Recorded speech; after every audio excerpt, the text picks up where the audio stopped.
Is The Apprentice rigged? I don't think The Apprentice is an authentic, pure competition. I think The Apprentice is an entertainment television show. Fred Afrifa, star of BBC's The Apprentice Season 19, takes us behind the scenes, revealing what it's really like to be part of the UK's top business reality show. The BBC does their best to convince you to not do the process. Any candidate that complains about the edit, about the long days, they're just talking for talking's sake. Because Are they really actually coming to you at 2 a.m., 3 a.m., 4 a.m.? unfortunately they are, bro. Oh my God. Unfortunately. We never have access to the time. That's one thing. But You're the first person I've seen in like roll necks and really swagged up. Like UK crack, apart from a man wore a roll neck in Turkey. bro, the producers were like, are you sure? And I was like, I will suffer today, but this video will be there for the rest of my life. They are long days. Anything that Lord Sugar is in, one take. Okay. Yeah, he doesn't do any So his quips are legit. Whereas with the tasks, yeah, it isn't. It's television. It's television. So Like with you, they did something I've never seen before. And I wouldn't have been able to hold it together. at that point, I was so tired. The biggest lessons I've learned from my time at The Apprentice is that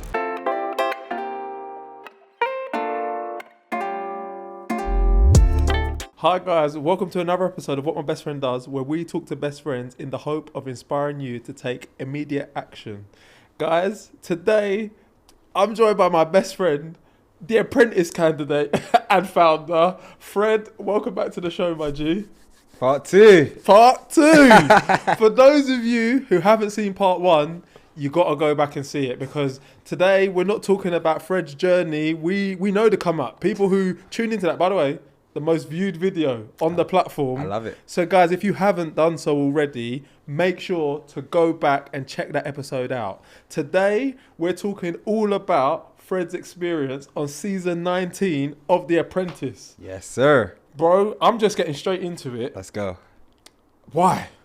Why did you apply to go on the show? It's a good question. And also, sorry to just jump in, for those who might not know, how would you describe The Apprentice as well? Okay, so The Apprentice is a business entertainment show. And it's a hybrid between reality TV and a business show. Yeah. So you have 18 candidates. We do crazy tasks to show our entrepreneurial spirit. And there are 2 teams. On the losing team, someone goes home each week, at least one person. Yeah. And the aim of the game is to try and stay as long as you can. And then the winner gets 250K invested into their business. And is it 250k for 50%? It is 250K for 50%. But we're gonna get to that. Because, bro, alright, really? You wanna give up? You finna give up 50% of the jump? It is. So okay, that's what The Apprentice is. Yeah. Yeah. Going back to my initial question, why, bro? What is it that made you want to apply? I started this entrepreneurial journey in 2021. And then by 2023, I was speaking a lot about my journey. And in the summer of 2023, I met a dude called Avi Sharma. Okay. In the January of 2024, I saw that Avi Sharma was on The Apprentice, Oh. season 17. And I was like, no, I've met this dude. And it's a show I've always watched at university. But just seeing him go on the show and I had met him, we weren't that cool. Like, we've grown closer since then. But I just thought, nah, if he can do it, I can do it. Okay. And then at that point, it was like, but why would I go on the show? Very early in my entrepreneurial journey. And I was like, how cool would it be to my story if this kid that came to this country, didn't speak this language, had to go through all this adversity, would then end up on one of the biggest shows on telly, like The Apprentice. Yeah. Furthermore, one of my mentors, True Power, was talking to me about visibility. And he was like, look, for your brand, you need to be visible. And something like The Apprentice, he just referenced it, something like The Apprentice or Dragon's Den. These are things that even if you don't win, can be very good for your brand, your personal brand. So I went for it. And that was 2024. I applied for season 18 of The Apprentice. I got to the final stage and I didn't get on the show. Hey. When I say final stage, 80,000 initially apply. I was in the last 25. And then 18 make the show and a few are reserved. I was a reserve, didn't get on the show. Fuming. And at that point, I remember I was in a hotel for 3 days, isolating before, thinking I'd get on. On the day of filming, they're like, you're not going to get on. And I was on the taxi home thinking, oh, man, I would have rather they just told me no day one of the audition. You know, when you come so close. And I was really upset, I'll be honest. I was so upset because I felt like I was the nearly man. Like, I nearly got to the Olympics, nearly went to America, all these nearly things, and I'm never, always the bridesmaid, never the bride. That's how I felt. I was like, what's going on? But imagine if I apply again and I make it. Yeah. How much cooler does that make that story? And that's exactly what happened. Bro, so let's take it back and let me share something with the listeners. I know all too well what you're saying because fun fact about me, I've also been on TV. So it wasn't quite The Apprentice. But back in the day, I went on Take Me Out. No way! Yeah, no like I love Fernandez! Yeah, bro, and I got to go. 15 likes at the end. Go on, watch my episode. No way, bro. You know about me. Man did all right, even though I got turfed in Fernandez. But that's a story for another day. But similar to you, when I went there, I was the reserve for episode 2, let's say. And it was all... oh, yeah, you might get on if people are nervous, this, that, and the other. But no one was nervous. Everyone got on. And then I slept over. The next day, actually, I was on. So it was lucky. Like, they were like, you're definitely getting on. Okay. But you might actually get on a show earlier because we know you're quite confident, this, that, and the other. But I know that all too well. But for you, it was a whole process. So talk to me about... like, let's talk about that process. For anybody who's listening to this, thinking about like making that application... like, how many rounds of interviews are there? What are the interviews like? How long does the process actually take? So you apply, I think applications open in about January, and you're getting on like in April. Oh, wow. So it's quite quick. It is a very, very quick process. And they are so demanding because, for example, you do the online application in Jan, and they, on a Thursday, they might tell you to go to London on Saturday. Wow. Yeah, and they're like, come to London on Saturday. And then that day is crazy. Initially, there are a few hundred people there. Chunks of you go into a room, and the first thing they'll ask you is, why should you be Lil Sugar's business partner? And they'll time you. They'll say you have 20 seconds, 30 seconds. They change the time, but they're like, you have 30 seconds to tell me why should you be Sugar's business partner? Boom. After you've handed in your CV. And it's crazy. I'm a speaker, so I thrived in that. But a lot of people whose CVs were a lot thicker than mine just fumbled. Yeah. A lot of people whose businesses were a lot more mature than mine, they fumbled. So do you get cut? Yeah. Is it like, so if you mess that one up, you're going home. really? After 30 seconds, you're done. Yeah. Hunger If Games. you mess that one up, after 30 seconds, you're done. So they would say, okay, number 5, number 7, number 15, come this way. Everyone else that way. We go up the lift. Everyone else goes home. Yes. And does everyone get to answer the question? So Yeah. you have time to prep. Maybe you might not be the first one, but you might have 5 people to prep your answer. Yeah. So you might not be the first one. So there will usually be maybe 15 people in a room at a time. Okay. So if you're number 15, yeah, you would have had all that time to think about it. Yeah. But yeah, ultimately. And just I'm thinking about it. When you go to this like interview day, Yeah. are you dressed like you would be on the show? 100. So like, did anyone come in t-shirt and jeans and get turfed? No, to be fair, no. Everyone dressed clean. Everyone dressed Everyone ready dressed to go. on point. Yeah, because it's a dress to impress kind of thing. Yeah. So people dress to impress. Yeah. Okay, so you tell them why you should be his apprentice, Yeah. and then what? And then if you do well, then you go on to the second stage. Okay. At the second stage, you have a bit more than 30 seconds. You have like a couple minutes where you have a one-to-one with a producer. Similarly, you have to speak about yourself. And I think the mistake for anyone that's applying, this is gold. Speak more about yourself than about your business. The mistake people made is that they'll just bang on about their business. And none of them made it through. I just spoke about me. Maybe because my business wasn't mature enough. But he's not asking why is your business investable. He's asking why should you be Joshua Good's business partner. And it helps if you have a story. Absolutely. Yeah. And we all have a story. You just have to extract the lessons from your story that make you a great investable person. Yeah, facts. Ideally. So then round 2, you're with the producer. And that is just vibes. I had the same attitude I have now where I'm just like, hey, Yeah. that's what I had. So I'm just like, hey, busting jokes, talking. And then some of us make it to the 3rd floor. Some of us go home. 3rd floor is business plan. So we are looking at the business. Yeah. One of Lord Sugar's business associates is there with one of the senior producers. And they're like, so tell me about your business. That's the first time that you actually should speak about your business. You go into it, business idea. They grill it a little bit. They do grill you. The second time round, they knew me. So I didn't really get much of a grilling. It was just like, how has your business developed since last year? And then if you pass that, then you go to the 4th stage where there's a camera in front of you and then they're asking you questions as if you're getting, the little interviews that we do during the show. Yeah. As if you're getting one of those. You do about 30 minutes of that interview. Wow. That whole day lasts at 6-7 hours. It's a long day. And that's the first round. Just the first round? That's the first round. Oh my goodness. And then, how many rounds do you end up doing? 4. 4. And like, do you have time to prep in between each of the rounds? No. So they kind of tell you on the Thursday, okay, Saturday, next one's up, come. Yes. And it's a common thing. Even when you get on the show, they're like, you have a week to send us pictures of all the suits you want to wear, to sign all these crazy papers. Like, you have a week to do stuff that will take you 2 months to do. Yeah, it's mad. And they just make you do that. Yeah. We're gonna get onto the suits of that. Yeah. But, bro, so, and when you were doing your interviews, Yeah. like, let's skip the... Yeah, actually, first and second time round, did you remember anyone that ended up getting on the show? Yeah, so first time round, season 18, half of the cast I met.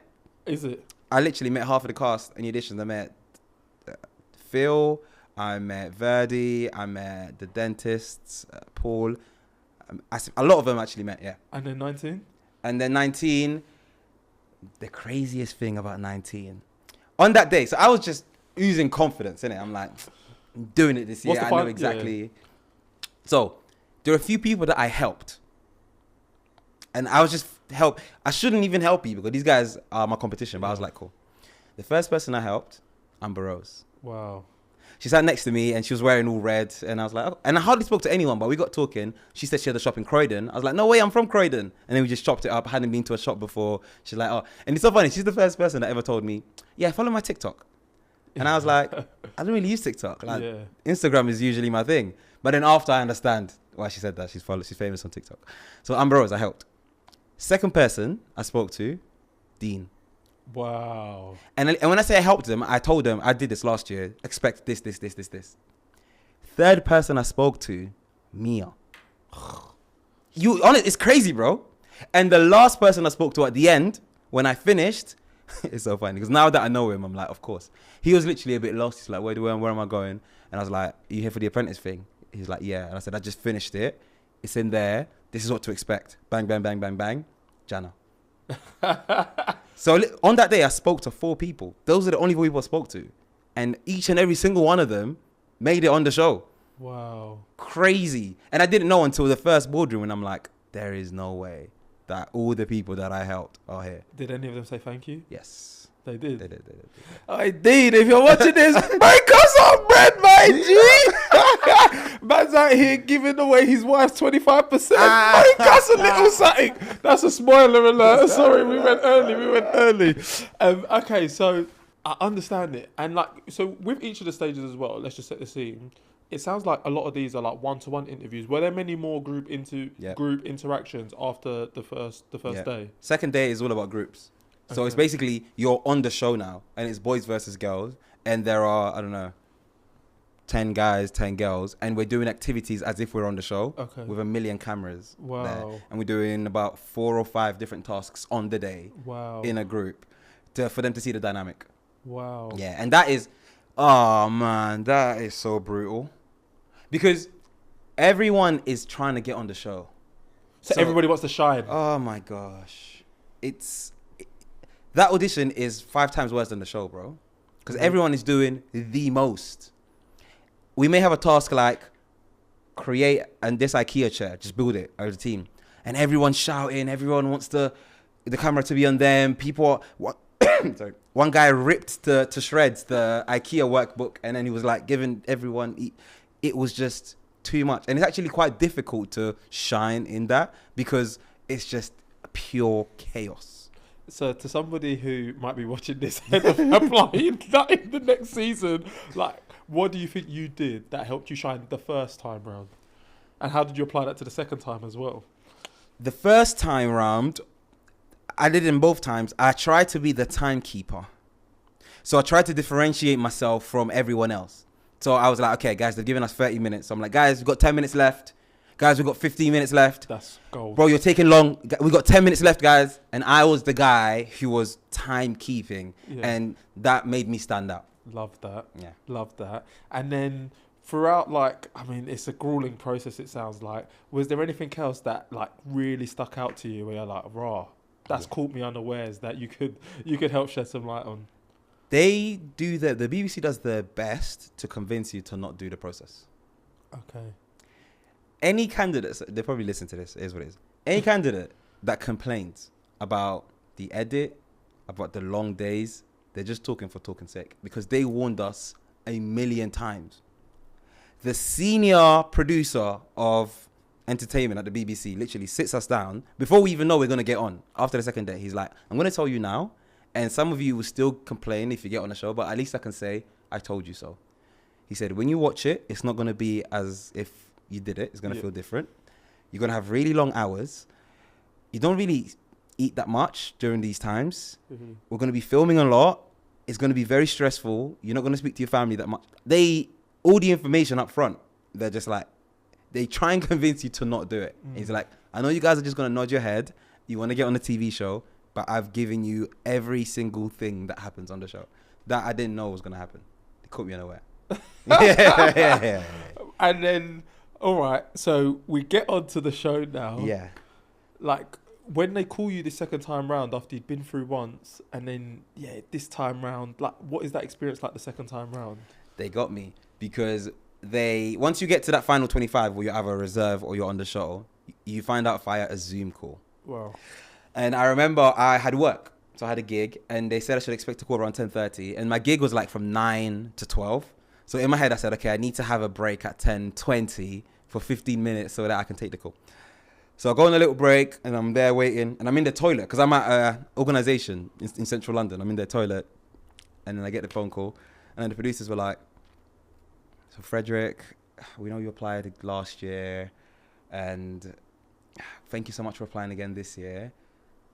We are pleased to tell you that you're going to make it. Jeez. And I was like, you guys got me. But it was such a funny moment because I was so excited, but then I had to regulate because then I had work. Yeah, that's mad. Do you know what I'm trying to say? And then I couldn't, You couldn't even like let out the emotions. I couldn't.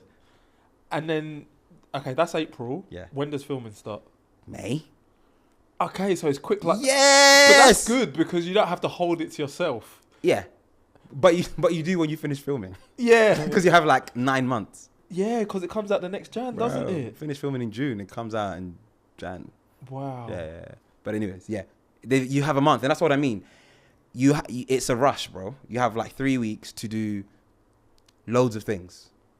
To get suits, to sign forms, to sign NDAs, to go through CRB checks, they have references that there's so much to do. I can imagine. And bro, like on that with the suits, like I know once again being on Take Me Out, like obviously you can't show brands. Yeah. And then what they also do every episode is they try and have people in different things and different colours, right? So they're like, show us in every suit, in every combination, with every shirt and every tie. So like they'll tell you to change if you look too similar to someone else, right? Precisely. When you're buying the suits, where do you buy them? Like, did they give you a list? Like, this is typically where people buy them from? Nah, they just say, send us, I forgot how many, but send us 10 pictures of different suit combinations. So at that point, I'm just buying suits. Wow. And then I already have some suits. Yeah. And I just I think there were 7 suits that I took pictures of. And they're like, we liked the blue one, we liked the green one, we liked the grey one. Wow. And what about shoes? Quite, they didn't say anything to the guys. Maybe it was different with the females. I know girls have to wear heels. Yeah. But with shoes, they'll come. Okay. Yeah. And then you actually, because of you, I watched it this season, but you're the first person I've seen in like roll necks and really swagged up. Like you came apart from a man wore a roll neck in Turkey. It was all good, but then I'm like, brother, I know that wasn't you. I was sweating. That was me. It was you. The reason I wore a roll neck in Turkey is because I wanted to wear my chain. And that's the only... Yeah, that was the only... High risk, high reward. Bro, the producers were like, are you sure? And I was like, I will suffer today, but this video will be there for the rest of my life. Yeah. So I was like, I'm just going to suffer today. It's fine. I know I'm going to like what this looks like. So yeah. Mad. And then, talk me through the process. So is it like day one... Do you go straight to the boardroom or do you go to the house? Like, how does it work? But yeah, on the roll neck piece, before we go off that, I hadn't seen anyone just like that as well on the show. And it was a little bit of a risk. But I'm very happy that I did it because I got to kind of express my personality through that. But yeah, on day one, what happens is you go into that waiting area Yeah. outside the boardroom. That's when we first see each other. Bro, I was the second person in that waiting room. Wow. Ivan was first, I was second. So there were 16 other people after me. It took like 10 minutes for each person to come in. Because are they driving everyone with a taxi? Driving everyone in, touching them up with makeup, micing them up. So just do the maths, bro. I was sat there for like 2 to 3 hours, bro. Oh my God. My back was finished. The producers were like, Frederick, can you sit up, please? I'm like, guys, my back's hurting. Anyways, that's when you see people start coming in. And then, yeah, the next thing you know, they're like, enter the boardroom. And then I was sat there, just Lil Sugar, Baroness Brady, Tim Campbell. Wow. Yeah. It felt like, because I'm a fan of the show and I watched it. And before going on the show, of course, you do a lot of research. So I just binged watched as much as I could. It's like I'm inside the simulation. Yeah, like I've watched this. This has been my life for the past 3 weeks. Yeah. I download episodes so I can watch them on the train. Like, this is all I've done for 3 weeks. Yeah. And then now I'm inside the simulation. And what was it like meeting them, and how were they towards you, like, day one? Who's they? Lord Sugar, Baroness Brady, Tim Campbell. They want their friendly. Okay. Yeah, they want their friendly. They're cracking jokes. That boardroom, everyone gets to speak, introduce themselves, their business. And Tim Campbell and I had like a connection without even speaking. Yeah. Because he was just like, yeah. Every time I spoke, he would just be nodding. I'm Yeah. like, yeah, that's my guy. And then every episode one, you always travel. Okay. Every single episode one, they travel. So I knew we'd be traveling. I didn't know where. And they're like, you'll be going to Austria, going to the Alps. Yeah. I'm like, crap. Okay, when are we going? And they're like, off you go to Heathrow. Like that? Off you go to Heathrow. So we went to the back. We packed our little suitcases. We took the pictures that you see, the Apprentice pictures. They're taken on the first boardroom. Okay. And then we go to the airport. Wait. So you said we packed. Yeah. So did you have a bigger suitcase? Yes. And then you packed a travel light suitcase? Correct. Okay, good. Because Correct. this is what I want to get. Task by task. Yes. How long does each task actually take? 3 to 4 days. It depends on tasks. So for Okay. example, the first task was about 5 days. Wow. We traveled on the first boardroom day. The day after, we did day one. But sorry, I'm going Go. to take you back. So we travel on the first day. Yeah. You get there. Yeah. You're just chilling. But you got a minder, right, who doesn't let you do anything. You can't drink. You can't be hungover. Yeah, no, we can't do So, nothing, yeah. Like, you're just in a hotel or something? Correct. Okay. So you get there quite late at this point. Okay. We're in a hotel, we're all tired, and we have dinner together, and then we go to sleep, pretty much. We haven't got our phones, we've got nothing. So it's really weird, because it's your first night on The Apprentice, Yeah. and you're in Austria, and you haven't got a phone, and you're in a room with no one else in the room. It's really weird. Yeah, it's really weird. You're just like, what the hell is happening? But then you get a good night's sleep, because next day, which is day 2, is the first day of the task. So half of the team do the selling, we did a tour, Yeah. and then, so that's day 2. On the third day, we are doing day 2 of the task. You following? Yeah. So you actually take them on the tour. or Correct. whatever. Yeah. On the 4th day, we go back to the UK. Yeah. And So that's on just a travel day. travel day. Okay. And on the 5th day, we have the boardroom. No. On the 4th day, as we come back to the UK, we have boardroom straight away. Because the loser doesn't see the house. No, sorry. I lied. We stayed in a hotel. Okay. And on the 5th day, we had the boardroom. Okay. But yeah, the loser doesn't see the house. The person who goes out week 1. Yeah, you never even go to the house. Yeah. Because the winning treat after episode 1 is you get to go to the house. That's First. the treat, yeah. And you get to pick rooms and whatever. No, they allocate it for you. Oh, is it? Yeah. The point being, that task was 5 days. Yeah. Whereas discount buying, when we're going to Stratford-upon-Avon and we're buying stuff, Yeah. that is 1 day. And then we're in the boardroom the next day. So it varies. Oh, okay. So it really varies. Yeah. But all in all, you was there for 7 tasks. Yes. And you was there, what, about 2 months or something like that? Yeah. Madness. Madness. Okay. yeah. Madness. And then, I know that we've obviously spoken, and, I know from being on TV as well, what we see isn't the reality of the situation. Because sometimes I'll be looking at the screen, and I'd be like, why did you choose that? Even the banking app, which obviously ultimately, it ended in disaster. I know, speaking to you, sometimes you're quite limited in your decisions. So can you share more around what it's actually like having to make decisions for tasks? So a great example would be task 2. We had to create a song, digital pop star. So you had to choose between a love song, a rap song, and something else. There were like 3 categories, and you pick one. Yeah. And then from those categories, there are other subcategories, and you pick one. Okay. So you can't say you want to make a house tune.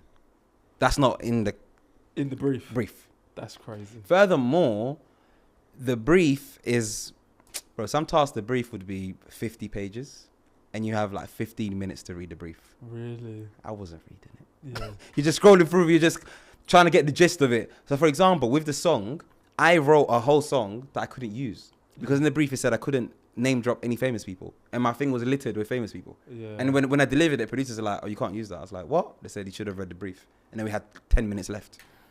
No. So that's how it happens. Yeah, that's how it happens. So they'll call you up. So basically they let you do your thing. Yeah. But if you come and it's time to record, Yeah. they're like, no. You got to do this again. Correct. In that one in particular, yeah, because I had to write a song. Or for example, even names of products. Yeah. Let's say you're selling microphones and you want to call your mic Mike Lee. You'll say that, and then they have to check it.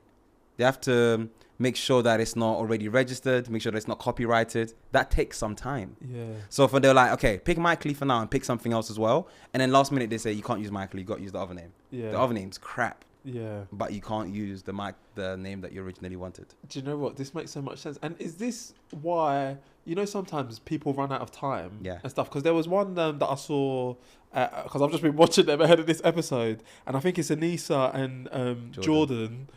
They run out of time in the kitchen for the sauce. They must have been doing something completely different, and then they run out of time. Is that the kind of thing that happens then? Yeah, so you're strapped for time anyway. Okay. That's one thing about the show. You're strapped for time because the time that you have, let's say you have 2 hours to make this product. That's 2 hours, including people getting pulled out to do the little interviews. So you really have 45 minutes. Really, truly, yeah.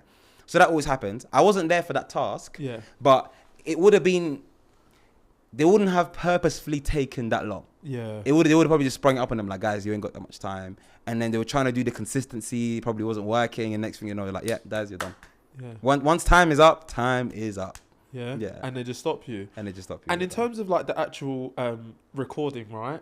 There are cameras following you around everywhere. Yeah. Talk to me about the setup, because I know from being on Take Me Out, when we did Take Me Out the Gossip, you'd be mic'd up, and let's say you said something funny, they'd come around with the camera and be like, can you do that again? Can you do that again? Like, what was your experience like with the camera crew? And is everything caught in one take, I suppose is the question, because they are long days and there's so much footage. They are long days. Anything that Lord Sugar is in, one take.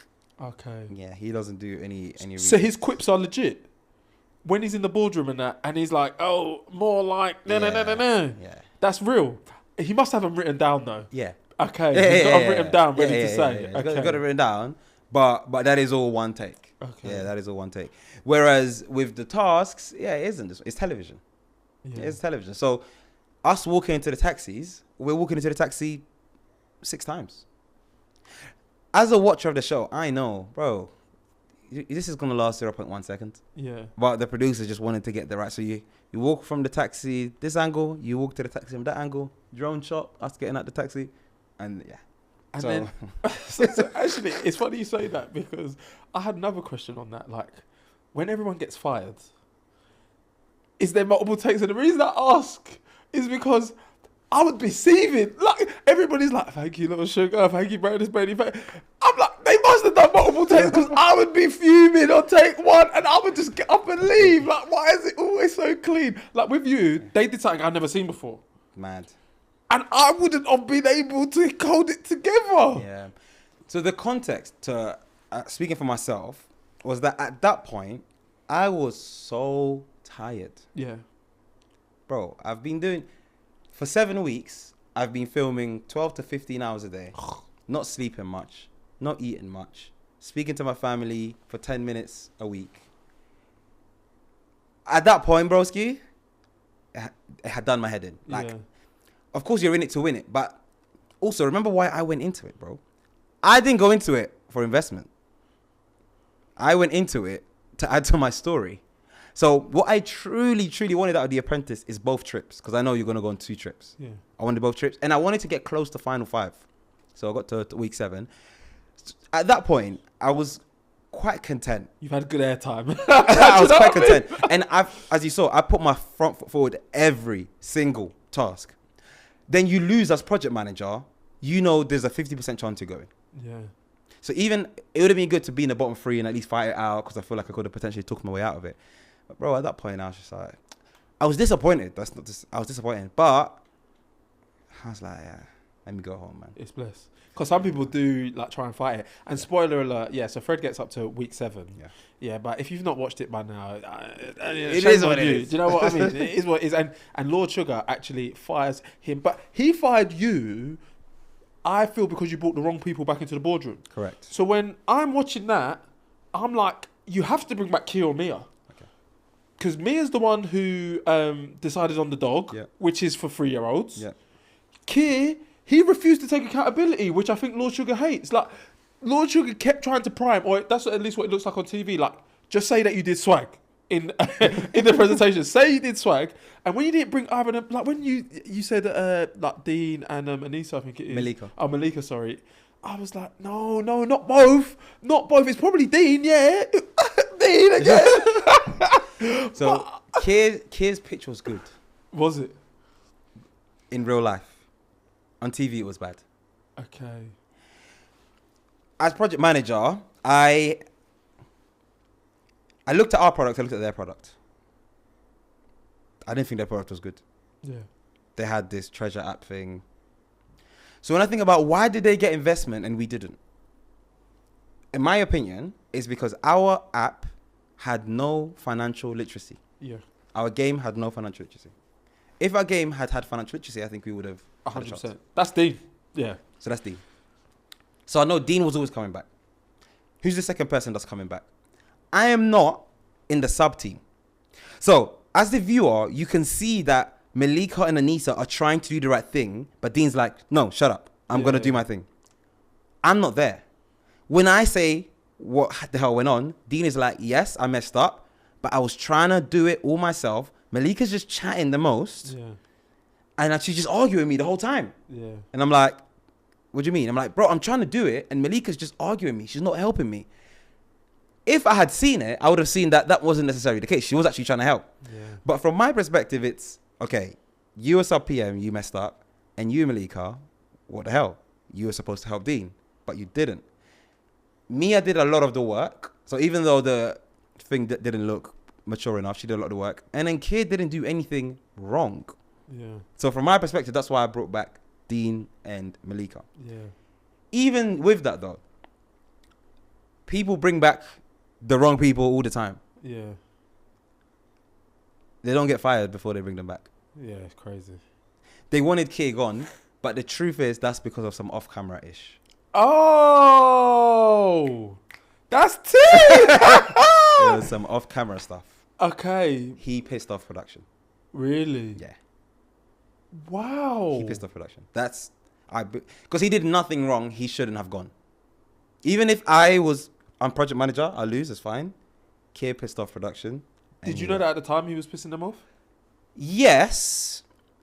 I did know at the time that he was pissing him off, to be fair. Okay. I did. But again, my whole narrative is like, we lost this because this game had no financial literacy. Yeah. And Kay had nothing to do with that.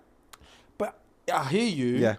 But if I'm trying to win, and maybe like you said. No, you're right. That's true. I'm throwing that on the bus. I'm going to throw him under the bus, man. No, With the all cost, Pierre de Coubertin. I learned that at school. It's true. But I was also one of the promises I made to myself is that I will stay true to myself. Yeah.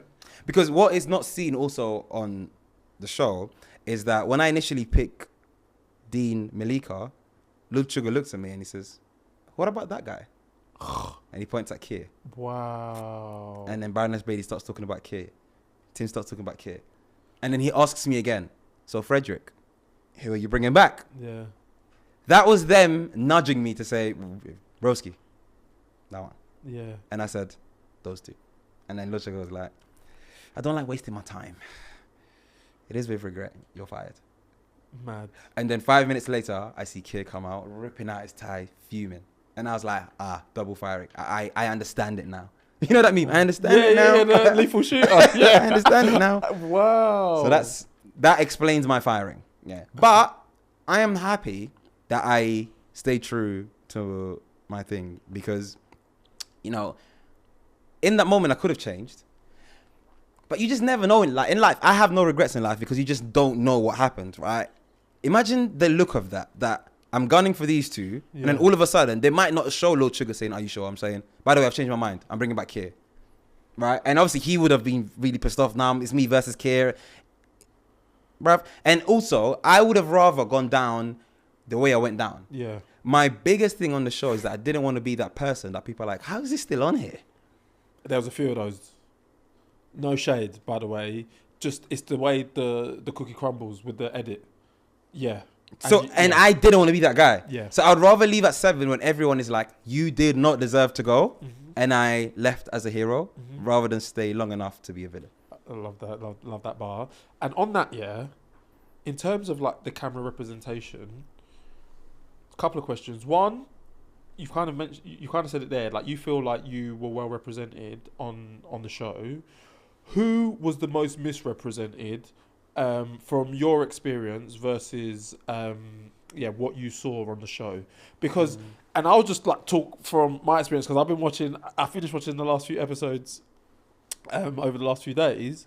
Like, bro, and this is no shade. So Nadia early on, just bulldozer seemed like I couldn't believe what she was doing, and like she got warnings, but she just kept doing the same thing. So when she went like week 2 or 3, I'm like, yeah, she should have went like earlier. She went 4. So it was week 4, but I was just like, yeah, that one they did her nasty.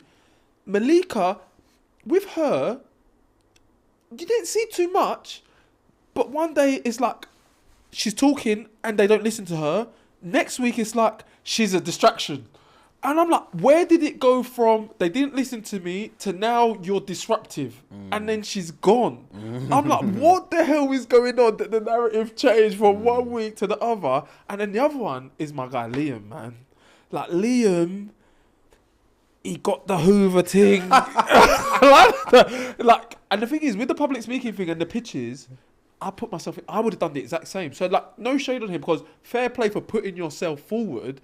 And then even with the task where they end up losing, bro, I would have done the same thing. Like Jordan did just put himself in that group because he's PM. And like he did have the clothing knowledge. So it didn't make sense. But I felt that his performance, I said as soon as he loses the task, he's gone. A bit like here, I'm sorry, but what they've seen in your selling, you're gone, bro. So it wasn't a shock when he went. So yeah, sorry, I just had to give my interpretation. No. It is not. It's a really good and interesting question. Who got And start with yourself. Like, do you think you felt like you were showing well? Right? Yeah, I felt like I was showing well. I felt like 80% of it was me. Because week 1, the ski Alps, one thing they did. The negotiation. Yeah, bro. Like Johnny's talking in German. And then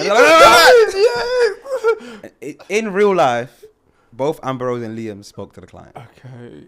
I wouldn't just butt in and start talking about money. But the narrative was that Jana's negotiation was awesome. So mine needed to be bad. Like just for his to also to be, he had a really good negotiation, but that's what it is. So that's the thing. They can never edit something that didn't happen, but they can, like in that moment, they made it look, and then the music in the background makes it look like I'm doing a madness. So that happened. And for the most part, and also, bro, I am someone who saw the show for what it is. An entertainment business show. Yeah. Entertainment is first. If you go on BBC iPlayer, you go on The Apprentice, you see entertainment. So that's why I'm not crying about my edit and I'm not upset. And of course, there are things that weren't. In Turkey, I didn't just have these people stare at each other on the boat. I didn't. Okay. But that's what they made it look like. Yeah. But it is what it is. Like so that's why I'm content with my edit. And also, I put my front foot forward all the time. So yeah, I made a few mistakes, but it is what it is. I don't really care. In terms of other people, yeah, I think, for example, Max. Don't even know if I remember Max. which is the whole point. Yeah. He went out task 9, and it didn't really show him ever. Yeah. But he obviously did speak. So they Wait, Max went out task 9? Yes, TV selling.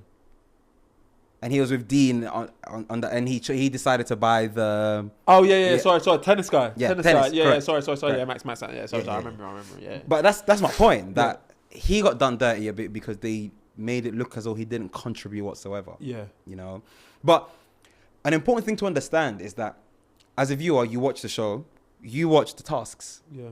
As a contestant, you live with these people. Yeah. And it spilt. It's not supposed to, but the living with people spill into the tasks.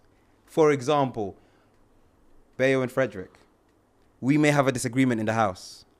I may feel like you're just a clumsy person. When it comes to task, I'm project manager. Bayo's like, I want to put pitch. I'm like, nah, Bayo, you're not pitching. Yeah. There's no actual reason other than the fact that I know in the house that I just don't really like you and I don't really trust you. Do you understand? So when you put 2 and 2 together, you're like, when they're not listening to someone or when that's happening, it's not random. It's because they don't rate them. Precisely. Yeah. And they don't rate them because we're with each other 24/7. So whatever reason, maybe someone's personality clashes with someone else's personality. Maybe they actually had a bit of a tiff in the kitchen, whatever. So now it's spilled into the task. Yeah. And that's why certain things happened. Yeah. Yeah. Bro, I got so much on that. Like, this is the first time in a few years that I watched the show with my wife, and I said, I don't remember the contestants being so catty with one another. It's like, I don't know if it's because there'd been 18 seasons before, so people know, I'm going to stand up here. But, bro, everybody was beefing. And it's like, I get that you have to, like, stand up for yourself. But to your point, it was very, like, catty. Yeah. Like, some of it was, like, unnecessary. The way people were coming at each other, snide comments, downright ignoring people. Like, people were just overruling people without considering things. Totally agree. I totally agree. And it's funny because the discourse on Twitter for the first few tasks anyway was that I was too nice. Because in task 3, I'm with Dean and the sub team and we are doing discount buying. Yeah. And Dean's like, Frederick, do you want to go to negotiation? I'm like, yeah. And then he comes in, he does it. And then the second time around, he's like, okay, Frederick, I took your first one. You did the second one. And he got in again. And then they straight away, they interviewed me. They're like, how do you feel? Dean keeps taking your negotiation. I was like, obviously, I was supposed to do it, but Dean did it. He got a good deal, so it is what it is. Because truthfully, I don't really give a toss. Yeah. But anyone else in that situation, that would have been beef. Yeah. Bro, I don't know. I think for some people, they were playing up for the cameras. And then other people, yeah, they just... But again, it spilled. It did spill. And... So how was the house vibe? I didn't like it. Really? Yeah, I'll be honest, I didn't like it. I didn't like the house vibe. Are you there much, if at all? Yeah, so we have days off. Oh, you do? We do have days off. So it would be, for example, 4 days of task, 1 day off, 4 days of task, 1 day off, 3 days of task, 1 day off. So we did have days off. And then, yeah, like... Can you leave the house when you have a day? Nah, not unchaperoned. You have to be with production at all times. Yeah. Yeah, but... Yeah, some people didn't get along. And it's funny because, bro, now that the show's done, everyone's best friends. Yeah. That's not the case. That's not the case. Bro, I was at one of the screenings. Okay. Yes. I saw who was with each other and I saw who was not with each other, is what I'll say. Cool. So, yeah, like, cool. If any of the Apprentice candidates listen to this, that's all I'm going to say. Bro, me, like, I will not pretend to be friends with you. Yeah. Me. So... Everyone knows where they stand with me. Yeah. I will not beef anyone. I will not be rude to anyone. But everyone knows where they stand with me. Yeah. Fully. And not everyone's like that. Like, there are people that in the house would trash talk about someone else. And then out of the house, they're like, hey, bestie. I'm like, bro, you... Yeah. What are you not eating in the house at the time? Good question. The fridge is always full. But... Deeper, we've had 15 hours of filming. The last thing I want to do is cook. Yeah. So I would just fry some eggs and go to sleep. However, you did have the cooks. So, like, Mia would cook a lot. Okay. She's obviously had a meal prep company. Do you, like, have to wash up? Or is there someone yes. Oh, wow. So we have to clean and wash up. Yeah. Okay. No cleaner? No house cleaner? No house cleaner. What? So you No, gotta make your bed before you go on You task. gotta make your bed. You gotta make your bed. You gotta do your laundry. So on the day off, you're pretty much washing your suits. You're So they're ironing. not dry cleaning it for you, No. bro. You put the suit in the washing machine. Yes. No! I've like 8 washing machines downstairs. Really? Yeah. What? 40 degrees? Yeah. Tumble dry. Yes, sir. Why? Yeah. So that's what you end up doing on your days off. You just end up washing the shirts, life admin. You get to have a 10-minute chat with someone. I'd be in the gym a little bit. Yeah. And it would just be a good time to decompress. But the house was difficult for me, I'll be honest, because as much as I have this larger than life personality, it requires me to recharge the batteries to do that. Of course. When I'm at home, I can do this, hey, and then I'll go home and I don't want to talk. I'll just play PlayStation. I'm with the missus. She knows me, so it's chilled. But in the house, we've just been filming. I need to recharge the batteries. Yes, we're in a big mansion. And in hindsight, the only thing I would potentially change is I would just spend more time by myself. And Chizola did that. She's a G. She had a Bible. Bro, you'll never see Chizola. She's in her room reading a Bible, chilling. Oh, I love that. Love that. Like, always out of any wahala. Recharge it. Whereas I would be a little bit like, I want to be by myself. I don't want to seem antisocial, but I don't want to seem rude. Let me go and hang around with them. Da, da, da, da, da. And then there would be a lot of like fakery. I didn't like. The house its own could be a TV show. Really? Could be a TV show. Yeah. And are there producers in the house with you? Yeah, there are 4 of them that live with us. And they're just in the making sure house. you don't get up to anything Crazy. silly. Yeah. Fair. And who was the biggest personality, would you say? Because there were some big... There's some huge personalities, man. Liam's the first one that comes to mind. Because he was always in the middle of... He's like the life of the party. Yeah. And we're playing cards and he knows all the crazy card games he's teaching us. Like, he's always got stories. And I used to hang out with him. Liam and John are my closest guys coming out of there. So, yeah, Liam was a big personality. Nadia was a bit... But I feel like Nadia was a bigger personality on task than she was in the house. Oh, really? Yeah, because in the house, she was quite calm. Like a normal person. Yeah, And that's what makes it almost like palatable. Because people are like, we know she's not like this. Yeah. Oh, no. Nadia's quite a nice girl. Yeah. But the thing that makes her Nadia is the reason why she's so successful. Yeah. She's got like a chain of she does hair. Okay. Salons, or hair salons. Yeah. She got a chain of hair salons in central London, like Knightsbridge. She's a super successful businesswoman because she's no nonsense. Yeah. But obviously in The Apprentice, it makes you a villain. Yeah. But she's cool. Okay. And mate, I'm going everywhere because yeah. I just feel There's like so this much. doesn't need to be in like chronological order. I don't give a damn. Like when you're in the house, wake up. When they're saying 2 a.m. or 4 a.m. wake up call, you got 20 minutes. Is that stuff legit? Because once again, I've been there. I filmed the wake up scene. I don't know how many times I filmed it. So like, are they really actually coming to you at 2 a.m., 3 a.m., 4 a.m.? Unfortunately, they are, bro. Oh my God. Unfortunately, we never have access to the time. That's one thing. But like in the house, if you're clever, there'll be some digital thing there and you can just see the time in the corner. Or you can ask a producer what time is it, they'll tell you. And sometimes, bro, I'd wake up and I'm looking at the digital thing and it says 2:35. Oh my and it's God. pitch black outside. And what time are you going to bed the night before, would you say? Again, I don't know. Okay. And we're filming around May, June. So the sun's up, but it might be 8, 9 p.m. Yeah. And the producers would tell us, if I were you, I'd go to sleep. Yeah. Because, yeah, that's all I can say. If I were you, I'd go to sleep. So the sun's up. We're not really that tired, but then we're going to sleep. So, yeah, we get woken up. You wake up with a camera in your face.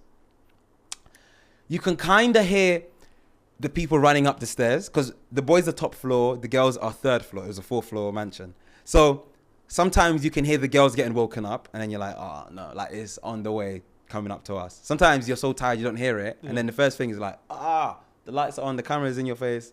Let's get ready. You have 20 minutes to go downstairs. Okay. It's not 20 minutes to leave the house. Okay. Once you go downstairs, you have to get mic'd up. People having a little bit of breakfast. So we're downstairs for another hour. Yeah. Also, like I said, the taxi scenes, we're walking into the taxi 7 times. Okay.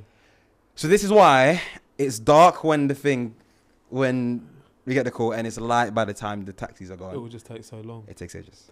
And one thing, and look, I want to expose all. So, bro, like, you're mic'd up, you're with 18 people, obviously it goes down every week. Why else man needs to go toilet, bro? And then, like, regimented. Like, bro, where do you get the time? So in between tasks. Is there a code word or something? No, you can go to the toilet. Okay. You have to get chaperoned, so you can't just go to the toilet by yourself. You can go to the toilet. But for example, in the episode where we're doing tomatoes versus potatoes, one thing about TV is there's a lot of waiting around. Okay. And because it's a fair competition, we can't start if the other team at the other side of London hasn't started. Yeah. So we may got to Zizi's before they get to their place, and we have to wait 20 minutes for them to start so we can start at the same time. Yeah. Those are the moments we can go to the toilet. Okay. Wow. Yeah. It's mad. It was mad. I'm really understanding. Yeah. And then, like, from all the tasks, what would you say is the most challenging aspect? Most challenging aspect? Yeah. Everything. Just everything. Everything. Because you're under crazy time constraints. You're doing stuff that you've never done. Do you know what I've never been to the mountains, let alone done a mountain tour. I'm there the day before having to remember every single fact about this mountain. And the day after, I'm delivering this tour to strangers. Crazy. It's hard. And they ask me, where are the Dolomites? I don't know. Yeah. It could be anywhere. Over there. You know, where I'm creating a virtual pop star, writing a song in 15 minutes. I have to write the beat, I have to make the beat, write the song, and then pitch this song to investors. Yeah. I have to create an Easter egg. And then do a box, brand. Bro, I'm a speaker, bro. Yeah. So everything is hard because these are things I will never have to do. And, like, you obviously don't have a phone. No. When when you're talking to the public in London, Yes. would you ever just be like, I don't know, let me quickly check something on the phone or something? Like, would you ever just like try and be like, hey, yo, big man, can I just No. quickly go on Safari? Because you have 3 cameras on you Okay. at all times. There's You just cameras on you the whole time. can't do that. And then, like, the actual producers as well, I know from talking to camera, sometimes they'll be like, oh, I can say it like this, can say it like that. Even, like, with some of the cattiness, the producers in your ear, like, what are they like? How are they producing you, I guess is the question. With the producers, their main influence is when we call them voxes. Yeah. The vox, you know voxes? Yeah. So for anyone that doesn't know, the vox is those little interviews when it's just me and they're like Frederick Afrifa, Yeah. motivational speaker. So they're asking you questions. And the kind of questions they ask you shape the narrative. For example, the task that I got fired, they kept asking me, how do you feel about everyone's involvement? Mm-hmm. I was like, yeah, it's cool. I was with Mia and Keir. Little did I know that Mia was saying, Keir's not doing anything. Yeah. Keir's, I'm doing everything. I'm doing everything.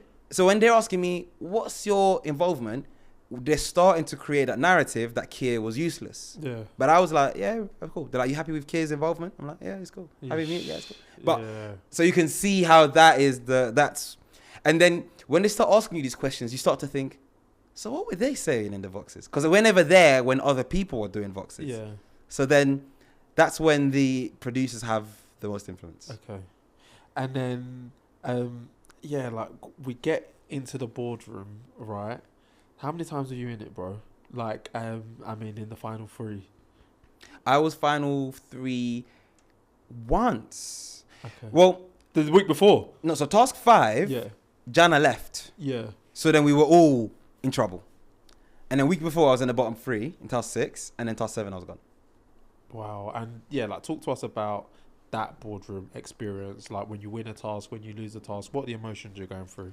I won the first 4 in a row. So I was like, but I'm weird. So I was like, I want to lose because I want to experience the loser's calf. Yeah. Right? And if you're going to have an apprentice experience, you want to win, you want to lose, you want to be project manager, you want to do it all. Yeah, That's of course. in me and my weird brain. I'm like, I don't just want to keep winning, but it's nice to win 4 in a row. So when you win, it's easy, man. Other team, they're suffering. You go, you do a treat. Task 5, we lost. Now, I had a feeling we would lose. Why? And then, why? Good question. I thought we would lose because Jana was made project manager. Oof. Yeah. What do you mean he was made project manager? So after episode 4, Lil Sugar is like, you've been quiet, you're going to be project manager. Okay. But he hadn't been quiet. So So in my head, I'm like, okay, something's going on. I was on the other team at this point. So I was like, I'm going to put myself forward as project manager because I know something's happening. And Jana also had his beef with production. So I was like, something's happening. But then on the day, they're like, we're going to change the teams around. Frederick, go to this team. wow. If I didn't go to that team, I would have put myself forward as project manager. Because I just knew that team was going to lose and we lost. Wow. I just had a gut feeling. So when we lost that task, I felt like I was safe because I didn't do anything wrong. Yeah. The spanner in the works was when Jana left, because then it was boys versus girls, 3 boys versus 3 girls, and then Anissa put the blame on me, and I was like, "What the hell are you on about?" Came out And she's like, "You were Easter Ed. You were talking about the ethos of kindness." I was like, "Yeah, because that's the thing that Jana said we should do. Yeah. Should I not speak about that?" She's like, "You talked about it in a pitch." I'm like, "Yeah, like that's." So I was a little bit under fire, but I didn't think I was gonna get fired. Truthfully, Yeah. episode 6. This was so crazy because day 1 of episode 6, I was over the moon. I was like, I'm going to win The Apprentice. Yeah. Because I had that negotiation with Vodafone where I broke down the price. Yeah. And I got a high price, bro.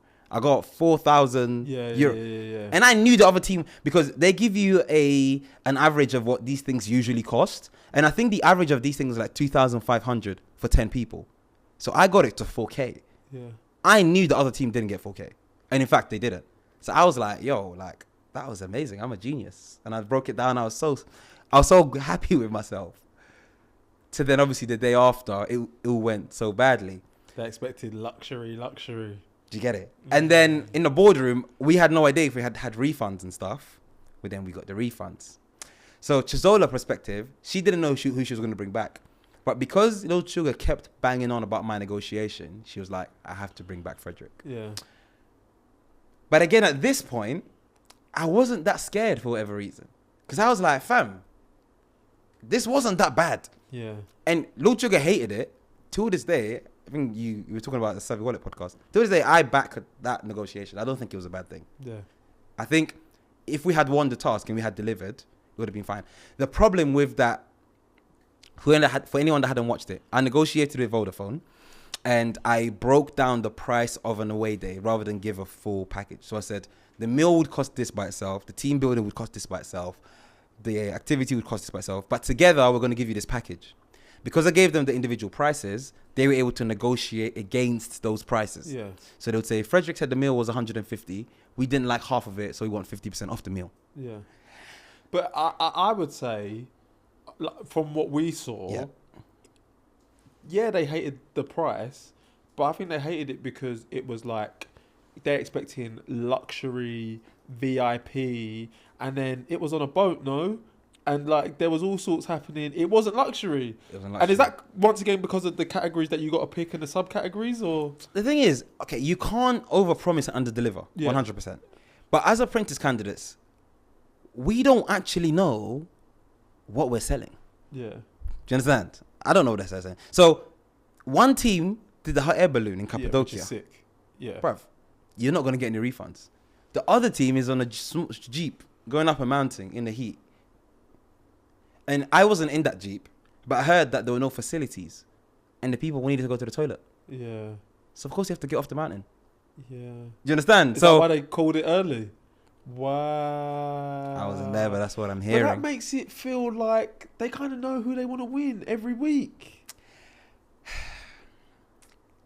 It is unfair because even week 1, we have the glacier.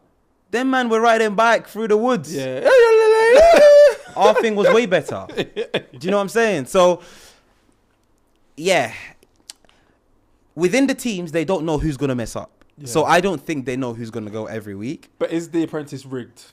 I don't think The Apprentice is an authentic, pure competition. Yeah. I think The Apprentice is an entertainment television show. Okay. Because, bro, like, and I'm giving all the spoilers now, Dean, there was 11 tasks or whatever. I saw him lose bare. He was in the bottom 3 bare. I spoke to you off camera. There were a few times where he was the one who should have won. Anissa, Lord Sugar actually said it before the final 5.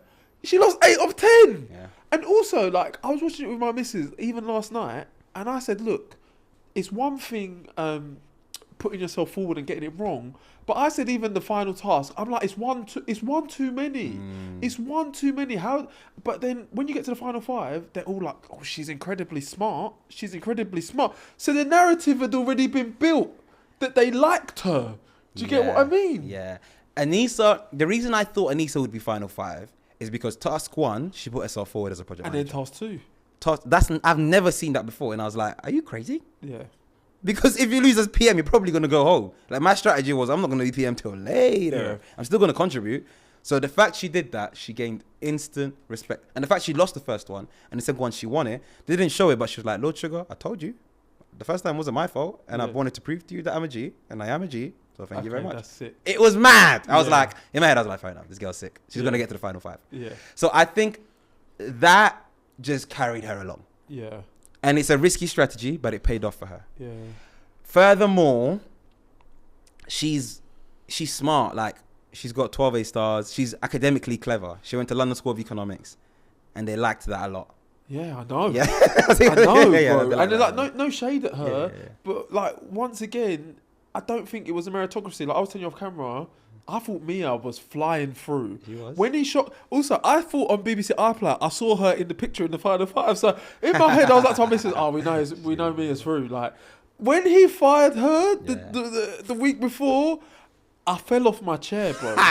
It was, in fact, because I knew she didn't make final 5.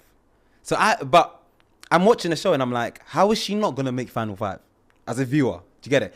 The thing is, Mia did get the best edit. Yeah. So she was a strong candidate. She was really good, but she got the best edit. Yeah. She did make mistakes, Yeah. like everyone else, but she got the best edit. Because I felt Jordan would 100% have gone if he didn't do so well in that task before the final 5. Like, he lucked out that task. He did the sales pitch with the thing, and the come up. Because I'm like, he's gone. But also, and this is a question I got, and we've been talking for so long. These business plans, right? Yeah. Why are they all so bad? That's a great They question. were fucking terrible. He's 21 years old. Yeah. He should never make the final 5. And you hear it here first.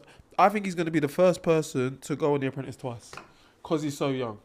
I don't know if it's been done before. That's interesting. I think he's going to be the first person to go on twice.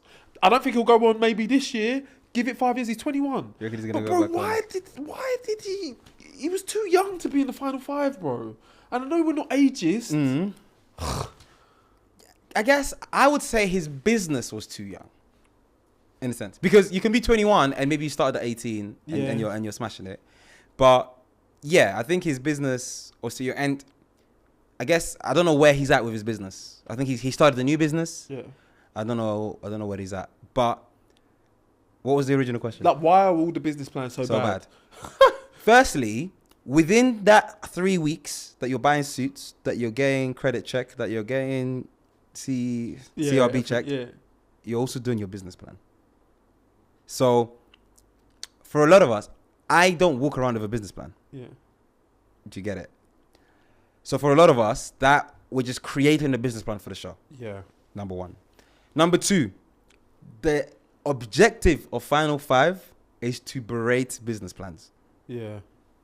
So even if Elon Musk goes there with a Tesla plan, they'll find holes and berate it. Yeah. So that's something worth understanding. I truly believe that the interviews are a test of character. That's it. Even though, like, to be fair, Anissa's interviews this year, I haven't seen anything like that. They just praised her the whole time. Yeah. Usually, they just want to cuss you to see how you can handle it, in my opinion. I thought Claude was a bit soft this year. I agree. Yeah. I agree. I remember him being like raw. In fact, Dean got it this year. Man. Yeah. Bro, he won though. You don't think Dean got it this year? But he won. I know, but they gave him a hard time for the finals. But yeah, okay. Oh no, sorry. So I've not seen the final episode. I've seen the interviews. Yeah. Because I knew he won. I didn't even watch the final episode. No, but I'm saying the interviews, they gave him a hard time. Obviously, he had the picture with a dildo and his... Yeah. But bro, but obviously not that hard because he got through. Do you get what I mean? But do you think his was the best of a bad bunch because it was making money? That's the thing. Like I was gonna say, I don't even know if it's best of a bad bunch. He's got a sick business. Yeah. Do you get it? So even though he's hilarious and he's a bit of a joker, he's a Jack the Lad, when you look at the numbers, man's turning over $500,000. Yeah. And he's just in Essex. I didn't know it was that much. I saw 74,000 and 100,000.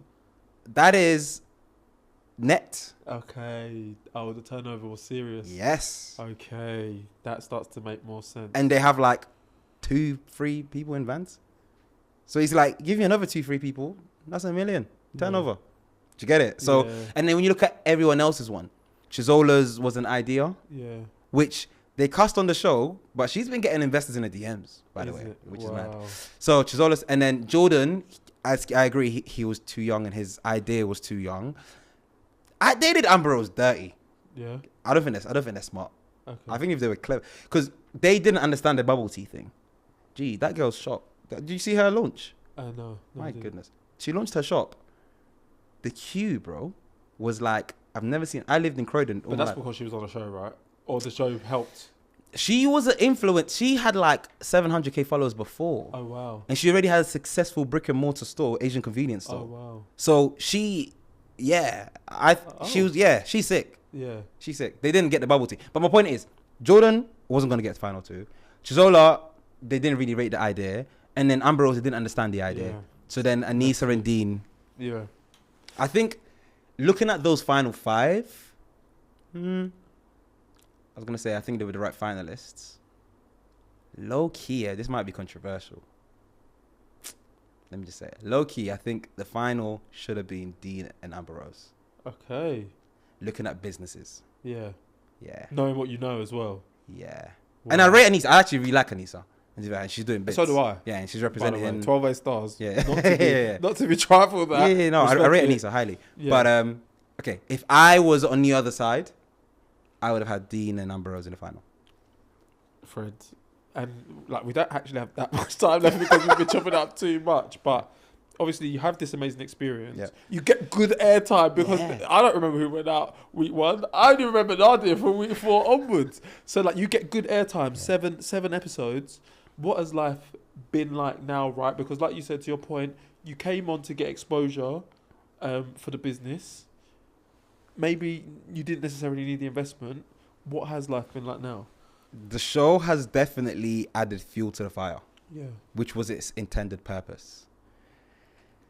Just to summarize what's happened, since the show, we've worked with King's College London, Shell Energy, Airbus, Coots, NatWest. It's just, in terms of a B2B, it's gone crazy. In terms of people coming to our classes, we have unprecedented number of people showing up and then signing up to our programs. Wow. In terms of people reaching out to me for one-to-one, today I had a meeting with someone that said, I love the way you articulated yourself to stakeholders on your Apprentice. I want to learn to do the same. So for me, it has literally added a fuel to the fire. Now, it's so important for me to mention in this position that in life, there is nothing that is just positive. So there's pros and cons. Yeah. Trolls. I wasn't used to that. You will get trolls. You'll get trolls. But you knew what you were signing up for. And you're signing up for, yeah. And I'm not saying it to complain. I'm saying it to show people that nothing in life is just good. Yeah. Getting recognized on the street. Cool. Yesterday, I was literally walking down Euston. So I was like, oh, Apprentice, can I get a picture? You got a picture? Cool. Imagine I was at a basketball game. 3 man, like 6'3", hooded up, walking towards me. I was like, oh. For anyone who listened to episode 1, you'll know why. You especially know why that's peak. Deja vu. Yeah. So I'm like, okay. I'm just standing there, and they're like, "Bro, we loved you in The Apprentice." I was like, "Man, you don't do that." Yeah. I can see why the celebrities they have security there, because it's scary. Like, who are these men approaching me? So there are pros and cons to that as well. But to answer your question, I would say it has definitely added a lot of fuel to what we're doing. And you were already doing great things. And we were already doing really cool things. Yeah. So it's been crazy. It's been so good. So we're hiring, we're onboarding.